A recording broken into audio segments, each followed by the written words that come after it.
All right, good morning, everybody. I have Christine Jalufia Glidden with us here today. In 2014, she founded Women to Be, which is a 501c3 distributing washable, reusable sanitary pads to women and girls around the world, including Nepal, Zambia, Mexico, and more recently, the Native American Pueblos and the Navajo Nation of New Mexico.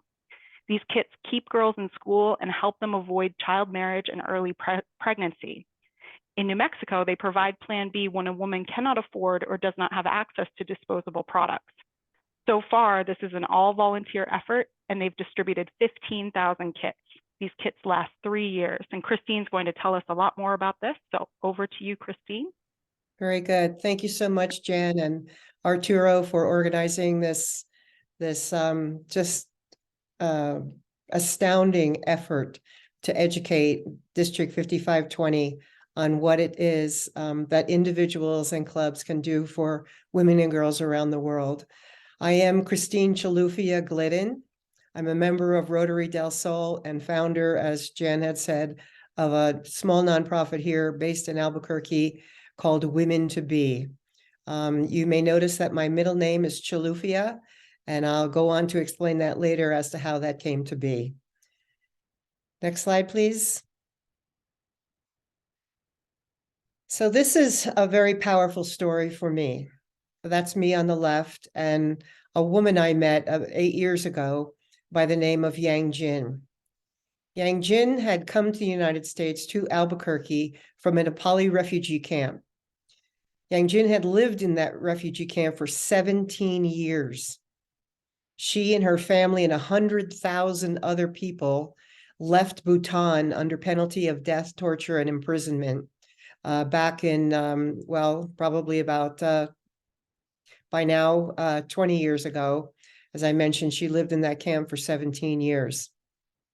I met Yang Jin as soon as she had landed here. She was very fragile, very confused. She was kind of transplanted from this refugee camp to Albuquerque without knowledge of our culture, our language, our lifestyle. And so when I met her, she kind of clung to me a little bit, which was fine with me. She told me about the circumstances in the refugee camp, which were just simply brutal and unconscionable. She told me about the murder, the rape, the sanitation conditions, and the food that she and all the people in the camp were given to eat. And I can tell you, terribly substandard. Yang Jin herself had been raped, and she lost friends throughout her entire 17 years. They would just kind of disappear into the night, and she would never see them again. One day, she told me, after all these stories that I listened to about the conditions there, she just kind of casually mentioned to me one day, she said, another thing that happened in the camp to her and all the other women and girls was that no one had underwear and no one had sanitary pads. When she told me this, I was shocked, I was stunned, and I was galvanized. I just couldn't be standing on this planet another moment without doing something. I just couldn't imagine not having underwear or sanitary protection for my period. And so I went on to found Women to Be, my nonprofit. Again, as Jan had mentioned, we are all volunteers. And so I decided I was going to do something. I didn't know what it was going to be, but I knew it was going to be something. And I knew that in that moment, in that nanosecond, that my life had changed. Yang Jin went on to tell me that when she had her period, she would sit in the corner on a rag in her home, and which is basically a hut, and sit on that rag until her period was over. Meanwhile, her father, her uncles, her brothers, and whomever else visiting her home would know exactly what was happening for her. She told me that when she needed to go into the public areas of the camp, she would put a bag or a scarf around her head and face so that no one would know the identity of the young girl walking around the camp bleeding down the middle of her legs. I just can't stand that. I can't bear to think of that without doing something. It happened that she also told me that girls, not necessarily her, but not only did they experience this shame and embarrassment, but it also meant that this girl could not go to school for fear of an embarrassing accident. So she would stay home. She would eventually, too many times, drop out of school, either because she couldn't keep up or because she did have an accident and couldn't bear the shame of going back into that classroom. And so when these girls dropped out, even at age 12 and 13, she would become marriage material. She would become immediately offered up to marriage, oftentimes to someone she didn't know. And naturally, after that, she would become pregnant and she would experience unwanted and understandable pregnancies for the many years to come. And so dropping out of school, it was kind of like a domino that fell onto her, which put her in a situation of experiencing dependence and lack of contribution, lack of participation in her community for the rest of her life. It's just a prison sentence, really. The other thing that would happen for her is she just, wouldn't have any, she didn't experience her birthright, really, of dignity. These girls now, even today, and I've been there, I've seen it, use rags and leaves, sometimes even just dirt, anything that she believes is absorbent that will help her manage her flow. And again, just poor menstrual management, and in which she would experience these embarrassing accidents. Next slide, please. So I discovered this thing called a kit. It's washable, reusable components that include 2 pairs of underwear and also what we call a pad. And this is a pad. It's made of flannel. It's very simple to sew, but we require that they're sewn with precision because, as Jan had mentioned, they last for 3 years. And if they're going to last for 3 years, they need to be made with quality in mind. And then this is what we call a wrapper. And so the pads are tri-folded and fit into the pockets, one here and one below here, where a girl can put 1 pad, 2 pads, and even lay a 3rd pad on top for heavier days. And then it snaps around the base of the underwear to keep things in place. There's also an extra layer of protection, a waterproof barrier in here that's breathable, but also resists flow of her blood through the pad onto, resulting in a flow down her legs. We also include a washcloth.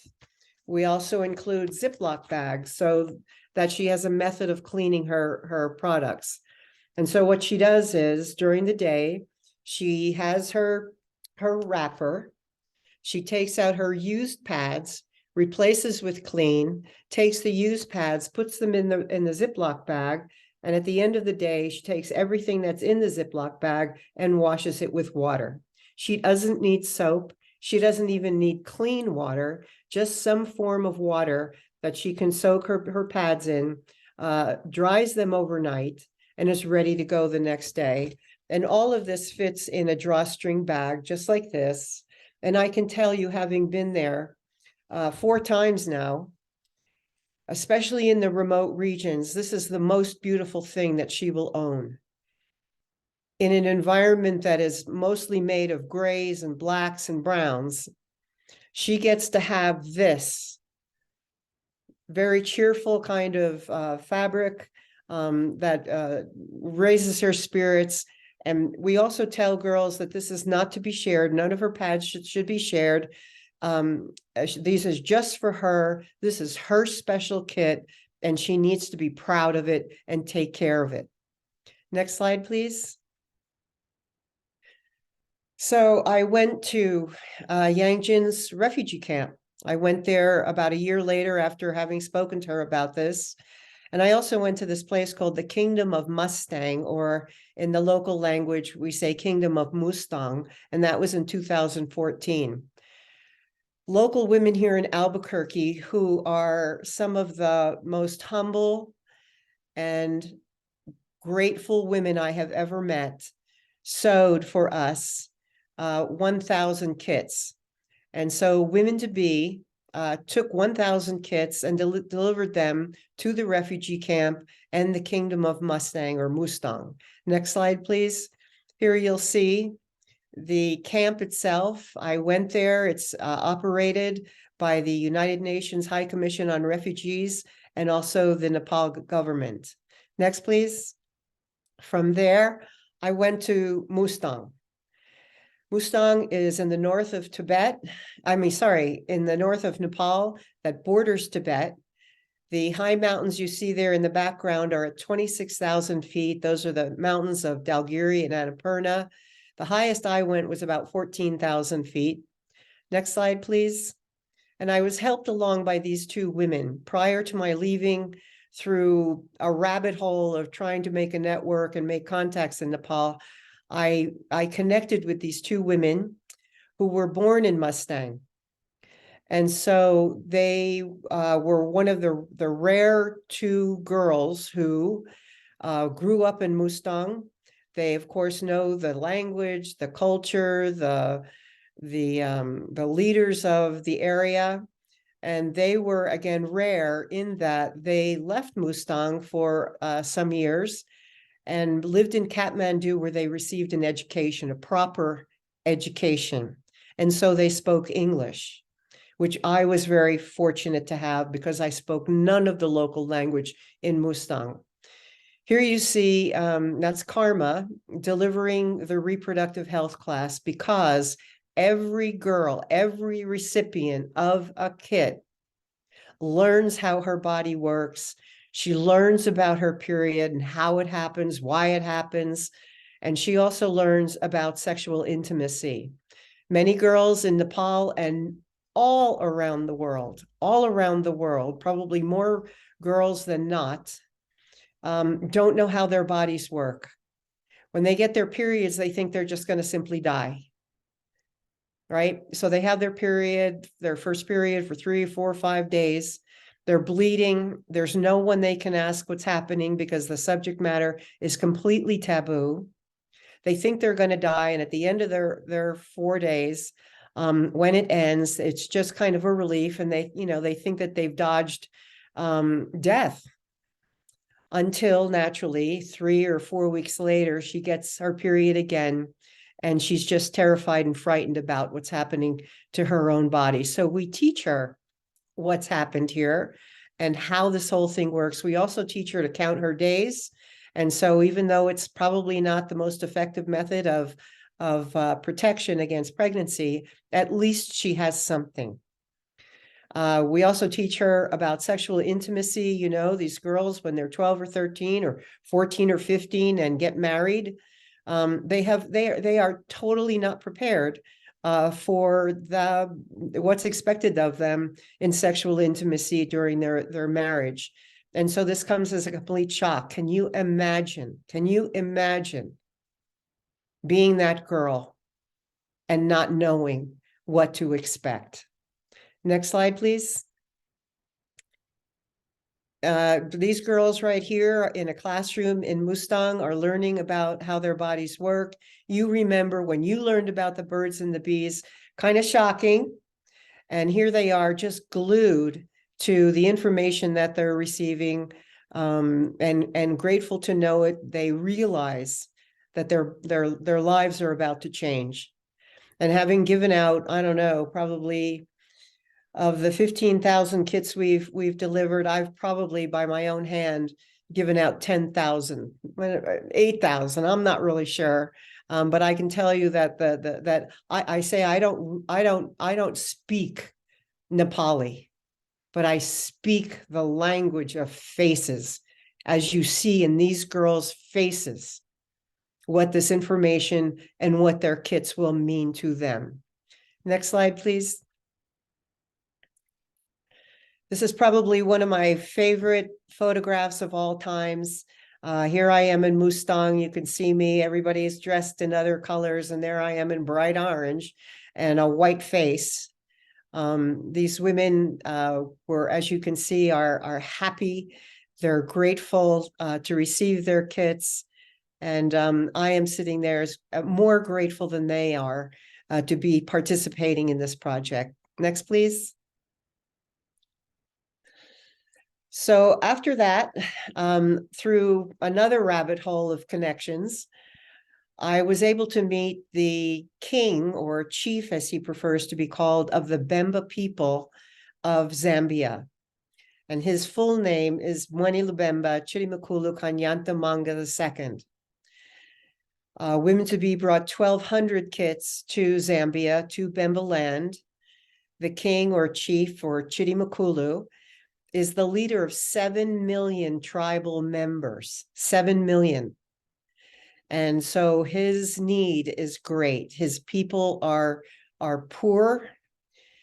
They live with nothing, with nothing.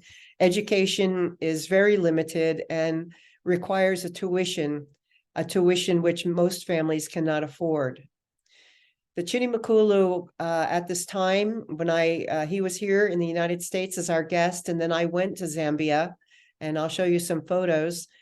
But during my visit, in fact, show the next slide, please. Here I am in blue with His Royal Highness, to whom I bow my head when I see him. Is Chirimakulu is an incredible man. He, when we think of kings in Africa, we think of gilded walls and chandeliers and staircases. Well, this is very different for the Chirimakulu. He lives very humbly. His home is one of the few two-story buildings there. But it's basically kind of an adobe building. I don't mind to tell you that the walls are cracked and there's no velvet furniture that he sits on. So during my visit there, I got a little piece of paper, a little torn off scratch piece of paper that said that the Chirimakulu would like to give you a Bemba name. And I thought, this is great. I wouldn't know exactly what that meant, but I gratefully would receive his name. And so a couple hours later, I get another little piece of scratch paper, and it says that Chirimakulu gives you the name Chilufia Malenga. So I don't know exactly what that means, but it was explained to me. The Chirimakulu is the 38th king in a line of 38 generations of kings.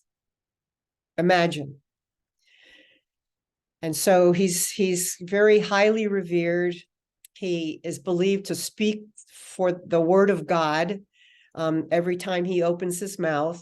He's the leader not only of the people in their political situation, he's also the leader for them in their religious and spiritual beliefs. So he gives me the name of the mother of the first king 38 generations ago. And naturally, I'm asking myself, well, how do you live up to that? And I decided after some months after I'd come home that I would trust in him, in his word, in his decision, his selection to give me that name. And I would just try every day to live as Chilufia. And honestly, most days I'm successful. It empowers me. It brings me dignity. It's a gift that I've been given through these projects that I've been associated with. Next slide, please. You'll see here girls at one of the schools. Now, this is a tuition school, so they have uniforms, but I just love this picture of the girls. They've just received their kits and their reproductive health education. Next, please. And this is where I became a part of Rotary. I was not a Rotarian when I founded Women to Be, But I started going around to Rotary clubs, hoping to get some pledges of support for the projects. And I was so impressed with Rotarians, and I'll tell you why. They're not just kind of nice people, which they are. But for me, what I came to realize is that Rotarians live their word. When they say something, they do it. When they make a promise, they keep it. At the end of the day, and you've heard this before, at the end of the day, all you have is your word. And so I knew that I had landed in the right place, and I became a Rotarian. I found out about Rotary International grants and decided to apply for one with the help of my club, Del Sol. And we were able to join with the Dulakel Rotary Club of just outside of Kathmandu. And this is our host partner, who is Ranjiv Shrestha. Ranjiv, so we raised the money on the US side through District 5520. And if you and your club were a contributor to a pledge, a commitment, thank you very much. We were able to raise enough money to support a project that fabricated and delivered 5,000 kits.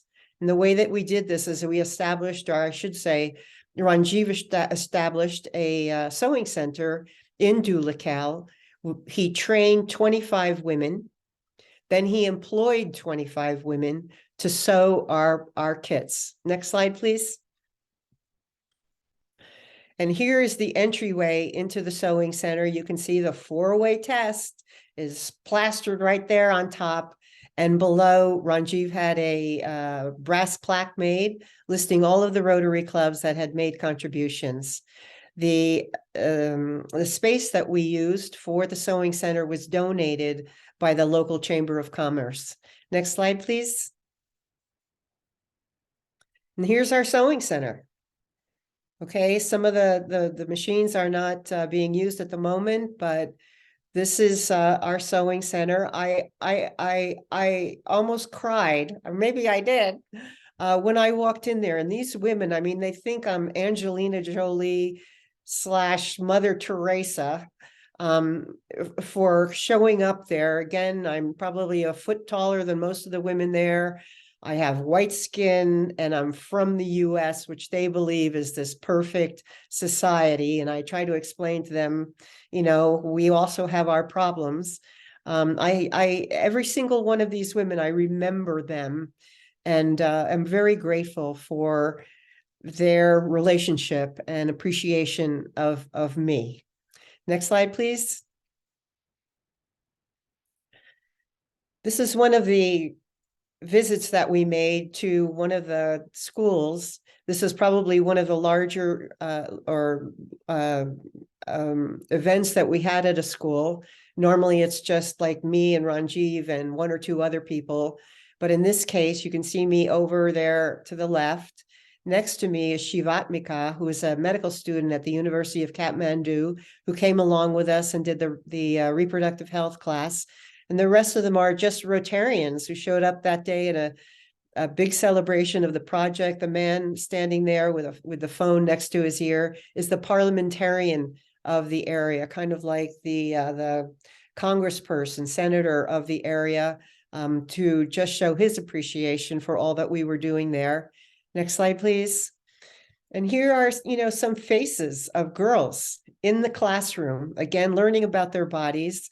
Ranjiv is great at kind of introducing a little bit of fun and comedy at the beginning to kind of settle the girls down and make them a little bit less nervous about what it is that they're going to receive and learn that day. So I just love this photo also. Next slide, please. These are girls standing outside their school, holding their kits.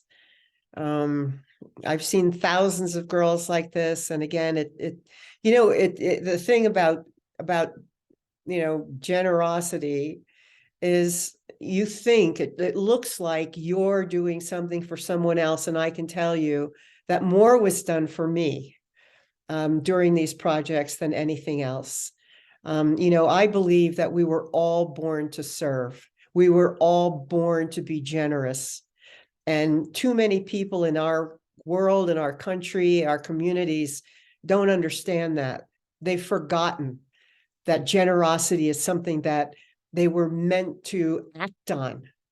You get involved with your work and your job and your activities and social life, etc., and you forget that instead of being competitive, your job is to be generous, because that's where the real gift is, the gift that we give ourselves in our lives. Next slide, please. Our second Rotary grant, again through the Del Sol Club, we just completed in 2022 with the Rudramati Club, which is in Kathmandu. And the lead of that particular project from the Rudramati Club was Ishu Suba. In this particular case, we went far outside Kathmandu to a village called Parbat. The Moti Library there, you can see that we're standing in the library, donated the space that we used for our second sewing center. Here again, we were able to train and then employ 25 women to sew our kits. In this case, we were able to provide 3,000 kits. I went again to Nepal last year for 2 months to help in the distribution. And as well, next slide, please. You'll see here a conversation that Ishu and I are having in the sewing center with some of the Moti Library people, and as well some of the trainers that were available that day who were training the women on how to sew. Here it happens, we're discussing the importance of precision and of quality, maintaining quality of our product. Next slide, please.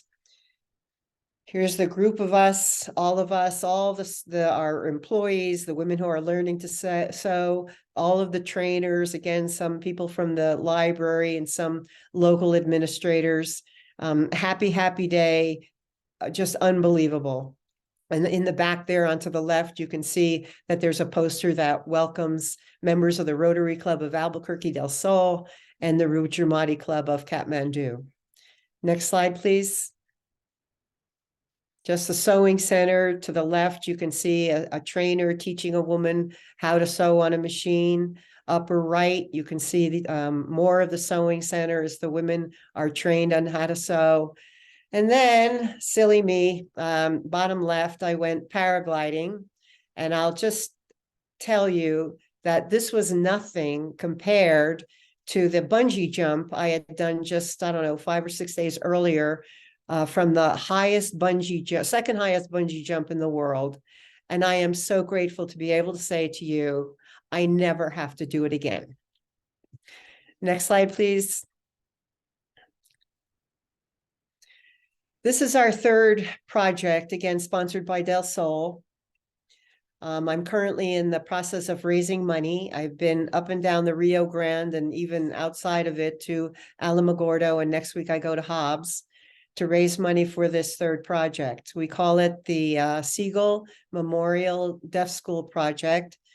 It's named after Barry Siegel, a dedicated Rotarian who lived a life of Rotary.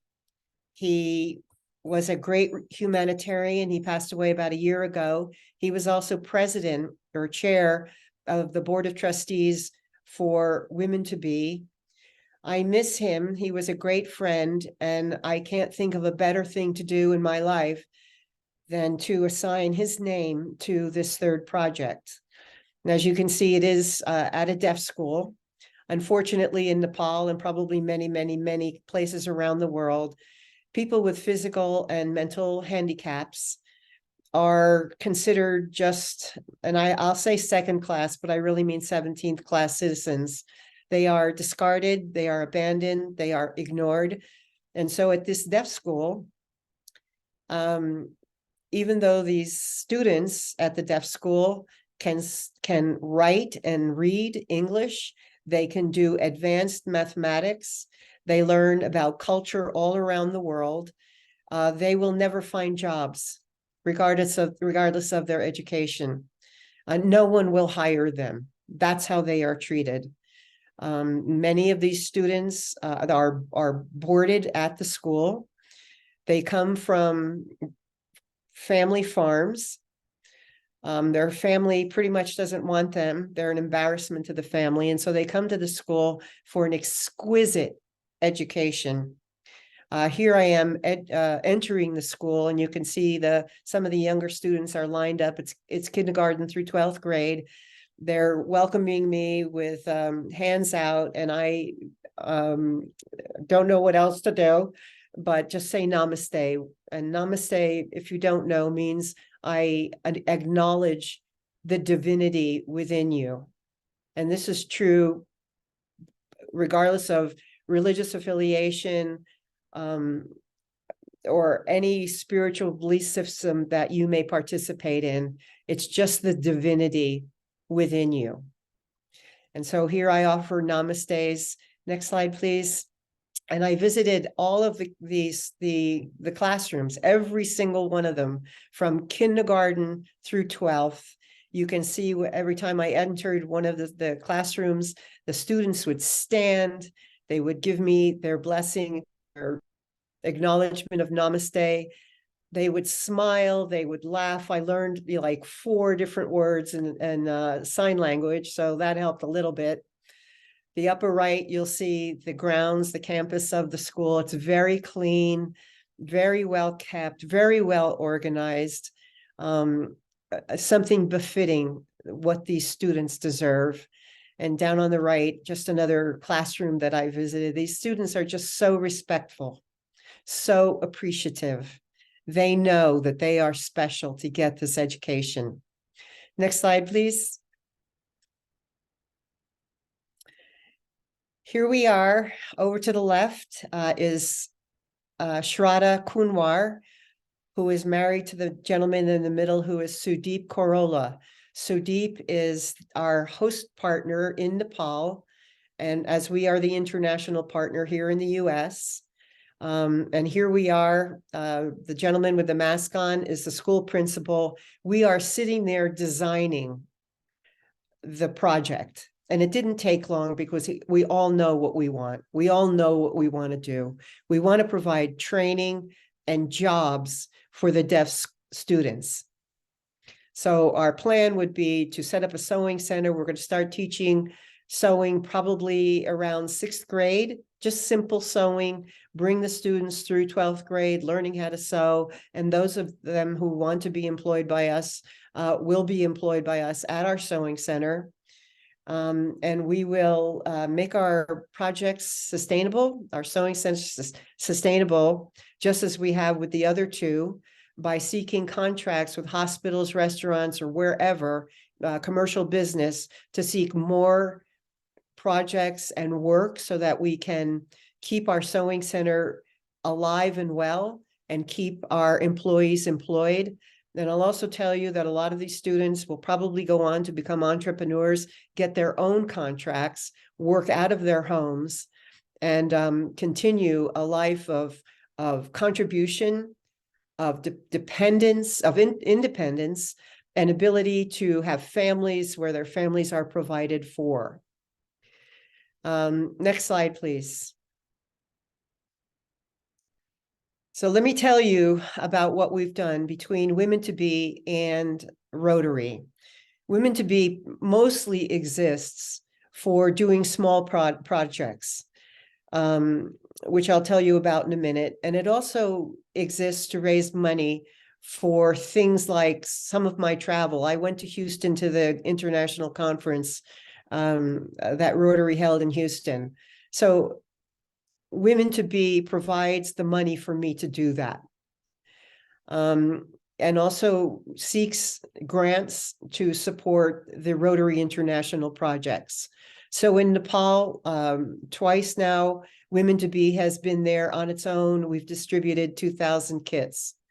In Nepal, Women to Be and Rotary have been to Nepal now, as I said, 4 times. Through Rotary, we've raised enough to provide 8,000 kits and open 2 sewing centers. In Zambia, that was a Women to Be project. We distributed, I think, 1,000 or 1,200 kits. And in Mexico, Women to Be has been to Mexico approximately 4 times to deliver 2,000 kits. However, I'll also tell you in Mexico, pretty much we've been supported by Rotarians on an unofficial basis to find places, mostly domestic violence centers, where we distribute the kits. On the Navajo Nation, I've been to the Navajo Nation more than 8 times, probably 12 times. We were given a Rotary International Disaster Relief Grant during COVID, and Women to Be provided 1,000 kits. Very briefly during COVID with our disaster relief grant and grants from the Albuquerque and Santa Fe Community Foundations, we had $57,000 that we were able to spend. Now, we had to understand how to buy tons of food each week, sometimes every other week. I don't even cook, and I was able to figure that out. I'll also tell you that between Rotary, the Jewish Community Center, State Farm, and the Airmen at Kirtland Air Force Base, all as volunteers, at the end of the day, we were able to deliver 35 tons of food, water, supplies, and kits. These are Rotarians and other people around the city, again, Kirtland Air Force Base, who were able and willing to meet during the height of COVID to work side by side in a basement to prepare the boxes and packages on a family-sized basis to take out to Navajo every other week. So it was a massive, vast project, and I'm so grateful for everyone who participated. And then just yesterday, I mean, I'm still trying to get over this.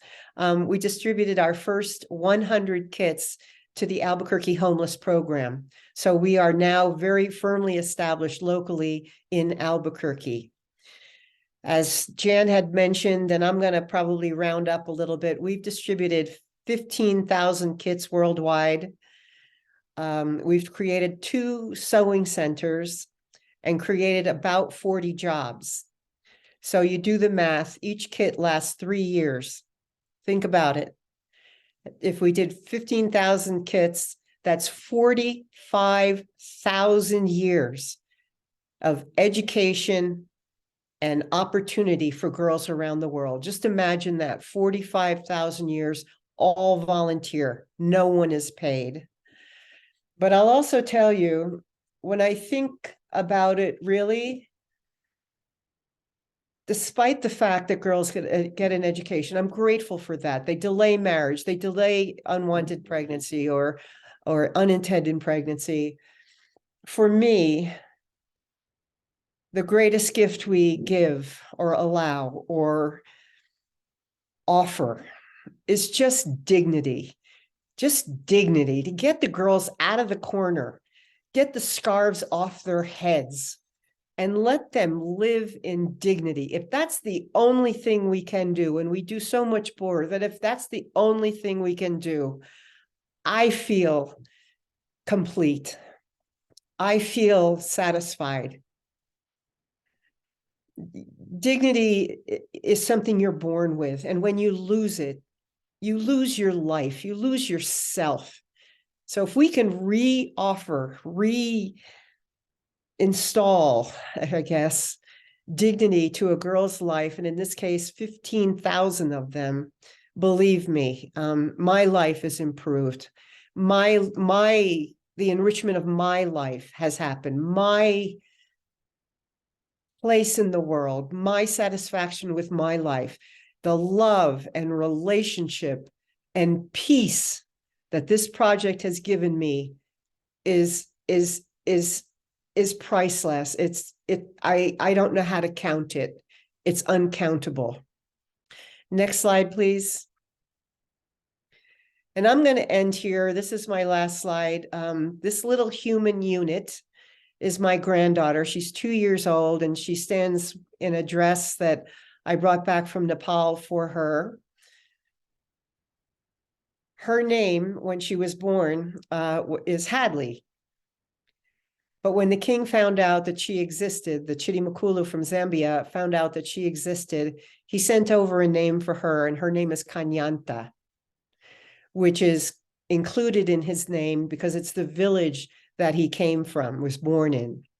And so I call her Kanyanta. She calls me Chilufia, or in most cases, it's Chufia. But she has a little message for you. And I, okay, there's her message. She's offering you her acknowledgement of the divinity within all of you.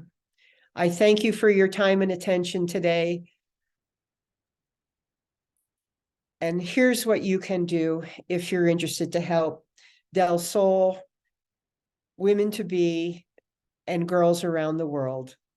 If you're in the local area in Nepal, in Albuquerque, and I just had a short conversation with Nancy on the call. She's going to be delivering underwear up to Albuquerque from Alamogordo. Thank you, Nancy. And these will be included in the kits that we distribute into Albuquerque homeless, and also to the Navajo Nation, and also during our next visit to Mexico. If you're interested in Women to Be, please be in touch with me. If you're looking to support us or be considered as a board member, I would welcome that. If you have fabric or access to fabric, such as flannel and cotton, either through donations from your local fabric center, or maybe if you're a quilter, you know women who quilt, who have excess fabric, please let me know. We are always looking for fabric. If you'd like to sew, I can provide for you instructions on exactly how to sew a kit. And also come to Nepal with me. You know, you've seen the videos, you've seen the photos, right? Interested? I'm going to be going back next September or October. I'm going to go back to the kingdom of Mustang, to see those mountains, to see those people who live in a lifestyle in time immemorial. Their belief systems, their life, their culture, their food, their language, all of it unchanged in thousands of years. Come with me, I'll show you. You want to visit some of the schools where we distribute and meet those girls and see their faces, to learn the language of faces? Come with me. Let me know. I'll be leaving. You'll probably need to set aside about 3 weeks and provide, your own transportation, etc. But it's the opportunity of a lifetime. I can tell you that because it's changed my life. Again, thank you for your time and attention. And now questions, if there are any. Thank you so much, Christine. Your work is incredibly powerful, and I'm really inspired by what you do. And I would love to join you someday. I'm not sure I can this fall, but definitely would like to keep in touch and see if there's a good time. So I'll just open it up to the audience first to see if there's any questions there. We did have one from Davis before the session that he mentioned he just wanted to hear the most recent news and hopefully learn a bit more about how the collaborative grants with other clubs work. So maybe if you could speak a little bit to that, Christine, and then we'll probably have more questions. Well, as I said, it's pretty recent news, just delivering our first 100 kits to the homeless program. But the collaboration, I'm not sure if he means internationally or here in the district. In the district, naturally, the collaboration has been very important because that's where we find our funding. This third project, I will tell you that if you as an individual Rotarian or your club would like to make a donation, I'm going to be closing down donations from Rotary beginning or ending actually February 15th or thereabouts. And then I'll be the money will be sent over to Nepal to begin the project. But collaboration comes in many forms and fashions, again, including women to be. So anyone is welcome, but again, donations from you as individuals or as your club would be very, very much appreciated. You all know that the match formula with Rotary International has changed. In my first two projects, we were able to raise, or we were only required to raise, about 1/3 of the total amount. In this case now, we're required to raise approximately 75%. So it's much tougher. Absolutely. And Davis, I saw you sent another question. If you feel comfortable coming off mute, feel free to ask your questions live, but I'll go ahead and read this one in case you can't come off mute. Are there any issues with girls not using the kit because they're nice, or fear of theft or loss? I know that is an issue with homeless here if they are given something like a new coat or shoes. Well, here in the US, that could be true. Over in Zambia, Nepal, Mexico, Navajo, that's not an issue. So this is a conversation that I had with the leaders of the homeless program, and I'd like to thank Elizabeth Olguin in particular for her willingness. And let me tell you something, I've been trying to get into different communities within Albuquerque for years, especially homeless. I didn't mean specifically Albuquerque, just like the US. All of the US. Well, no, I meant like homeless, as far as like that news story had come out with more public awareness like a few years back. There was a cop had given a homeless guy some new shoes, and then like they went to interview him, but he wasn't wearing them, and they asked him about it. He said they hand warm, he hid him away because he didn't want anyone to either steal him or stab him for him, or whatever. And when you mentioned him being nice, I thought especially even just siblings and stuff may concern that because it's not, and that'd be all the parents, but I could see someone doing that. They really treasured it. Yes, and Davis, that's a good question. It's certainly on my mind. It's certainly on the leaders of the homeless community. It's on their mind, and we've talked about this at length. And so at least with the first 100 kits, we're going to be very careful. They're going to be very careful about who they distribute to. So these will probably be women, first of all, who are on the street, the homeless without homes. So they're going to be, they will determine who they believe will be kind of trustworthy with our kits. Is that a foolhardy choice? I'm not sure. There's certainly no guarantee, but a lot of these women are known by name by a lot of the workers within the homeless programs. And so they'll be shown what a kit is. It will be demonstrated to them. They'll be shown how to care for their kits, how to wash their kits.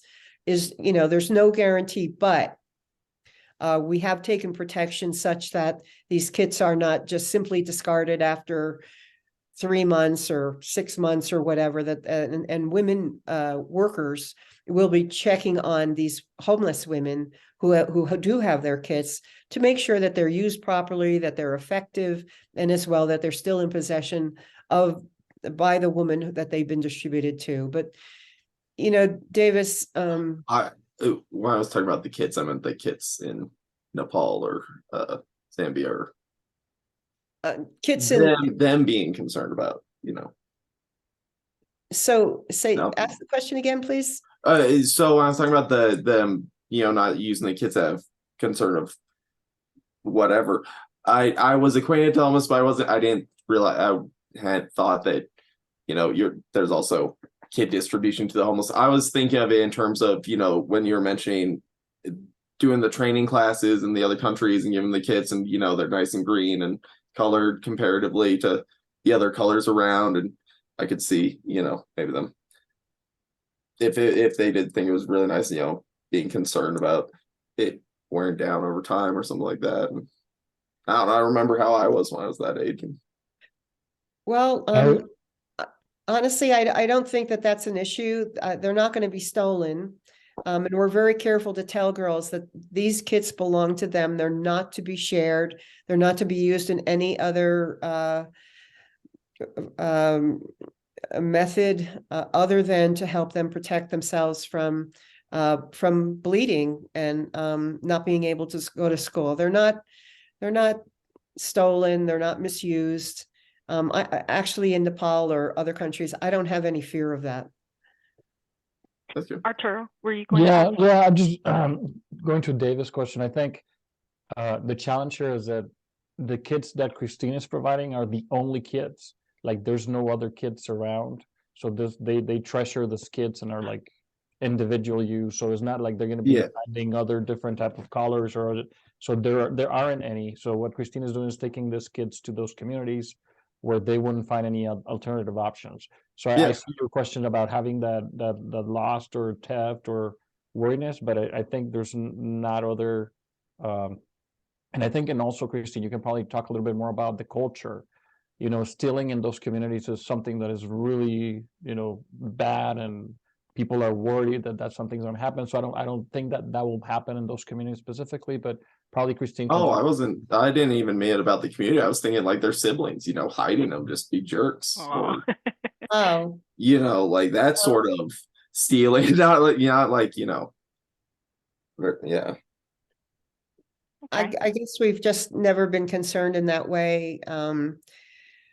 And it sounds like Hopefully not. it hasn't been reported as an issue. Like, It hasn't been Yeah. reported as an issue. And I'll also say that if a girl comes up to us after the class and says, I have a mother or I have a sister, we're happy to provide kits for them too. So there's no reason to steal them, or I don't know, I guess. It's they just are not a- pretty colors though, Christine. You showed They are. they're nice looking. They are. They are. Christina, I have a question. Can you talk a little bit more about, and I don't know, Jen, if you have this question as well, but can you talk a little bit more about how other clubs can collaborate with your project? You participated in the by district with District 4110, and how you got those clubs involved. I think that's important for us to kind of hear a little bit more of how other clubs can support this initiative and how that benefits through the global grants. Well, I have been to by district quite a few years now running. I've never been able to set up a formal Rotary International project with Mexico. But again, through informal contacts, I probably met enough Rotarians at by district such that when we decided to go down to Mexico, I had enough contacts there who met us at the border or met us in Juarez to help us find the domestic violence centers where we could distribute. So it's informal, but it's nevertheless meaningful and effective. So in that way, I thank all of the clubs in Mexico. We've even given some of our kits, some hundreds of kits, just directly to Rotarians in Juarez, so that they can distribute on their own, because they know where to go. They know who needs it. They know conditions down there. They know where it's safe to distribute to women who are most in need. That's amazing. So it's been a great collaboration. Thank you, Christine. Thank you. Great. I do have a couple more questions. We only have about 6 minutes left, so I'll open it up to Nancy or Davis if there's any other. Nancy, go ahead. Yeah. You came off mute. Yeah. Christina, is there any plan to distribute to other homeless shelters around the state? We just had one probably 2 weeks ago open up here in Alamogordo. Nancy, I'd be thrilled to help any homeless shelter in New Mexico. Homeless shelter or domestic violence center or sex trafficking center. Right now, the sewists here in Albuquerque have been very productive. And so we have enough kits right now to distribute. So if you would like to tell me how to get in touch with them, we'd find a way to bring them down, or maybe they could come up and pick them up. But we'd be thrilled to help that homeless shelter. And I would appreciate any coordination that you could provide for us with them. I'll talk with Anthony and Ruben over there, and just let them know. And Very then I good. can get their contact. You know, I'm up and back from Albuquerque all the time, so I'd be happy to pick them up. Perfect. Excellent. Excellent. Thank you very much. And And you are breaking a little bit. You might be in a bad connection area. And we do have 5 minutes left in our session. Oh, go ahead, Nancy. Okay. One quick question, Christine, how do the young girls find your program in Nepal or Zambia? These are generally the efforts, the outreach efforts that are made by the host partner. So the host partner in his or her needs assessment goes out, finds the areas that they believe will need help, and then gets in contact with community leaders or school principals or administrators, and goes to them, asks them if this is something that they believe that the girls in their school will need or their village will need. And then they make that connection, and that's the place that we go to. That's the place we target. Fantastic. So it's all pre-planned. There's no guesswork to this. Excellent. And I got to tell you, the partners that we have found in Nepal are hardworking, smart, caring, great humanitarians that we can depend on for everything. They outperform every single time. So I just feel lucky to have found them and partnered with them. That's incredible. And then do you see, in the time that you've been going over there, do you see the taboos or the attitude about the taboo changing at all, or has it been pretty consistent through time? It's consistent. I mean, this is a huge mountain to move. You know, when Kofi Annan, the former leader of the UN, he said, girls are the greatest untapped resource known to humankind. And I always say, you know, if we give girls what they need every month to succeed, they will. And so this is going to be an ongoing effort. It's got to grow. And that's why we need every Rotarian's help. Amazing. That's a perfect note to stop on. Thank you so much, Christine, for all your work in the presentation today. Really appreciate it. Namaste. Namaste to you as well. Thank you. This room will close automatically, but feel free to go back to the main room. I'll be doing just a quick announcement to send us off to our break. And again, Christine, thank you. Can't thank you enough. Thank you, ma'am. It's my pleasure.